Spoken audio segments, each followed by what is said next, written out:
বচোন দেই চেনি দিছে নি নাই দিয়া এই মিঠাই এডোখৰ দিছো যে মানে অৰুণোদয় পোৱা পাৰ্টি নি অৰুণোদয় পোৱা পাৰ্টিনো কি আৰু ছাৰ এইবোৰ নোপোৱা হলেই ভাল আছিলে যেনহে লগা হৈছে পোৱা আপোনাক ইমান কষ্ট কৰি পোৱাই দিলে আকৌ এতিয়া নোপোৱা হলেই ভাল আছিলে নোপোৱা হলে ভাল আছিলে তাহলে ছাৰ মানে বস্তু বাহিনীৰ দামটো অকমান হ্ৰাস কৰা আৰু কৰ্ম সংস্কৃতিটো গঢ়ি তোলা হলে ভাল আছিলে নেকি মানুহৰ মাজত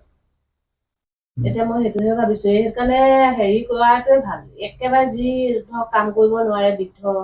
তেনেকুৱা মানুহবোৰে যদি পায় পোৱাৰ কিবা ব্যৱস্থা কৰি দি এইবিলাকক বন্ধ কৰি কাম বন কৰাতহে লগাব লাগে কালি এতিয়া বজাৰ কৰিবলৈ গলো ইমান বস্তুৰ দাম আগত যে মিঠাতেল যিটো 160 টকা মান যে লয় সেইটো 200 টকা ওপৰত হ'ল এতিয়া দাম মচুৰ দাইল 80 টকা সেইটো মচুৰ দাইলৰ দাম 1 কেজি এতিয়া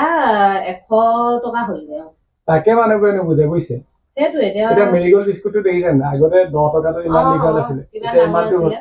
লাক্স চাবোন আছিলে আগতে ইমান ডখৰ এতিয়া হ'ল ইমানটো সেইটো বাদ দিয়কচোন আগতে আপুনি এইটো মেগি পেকেট বিলাক যে 2 টকাতে পাইছিলে এটা 10 টকীয়া পেকেটটো হেই মানে আহি পেলাই সেই আগত পোৱা 2 টকীয়া 5 টকীয়া পেকেটটো মান হ'ল তাকে মানুহবোৰে নুবুজে বুজিছে সেইটোৱে মুঠতে 1250 টকাটো পোৱাৰ পিছত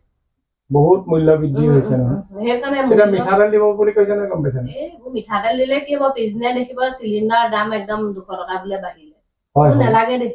কৰ্মসংস্কৃতিকে গঢ়ি তুলিব লাগে তাকে মানুহবোৰে বুজি পাওক সেইটো কিবা এটা কৰিব মূল্য বৃদ্ধি হয়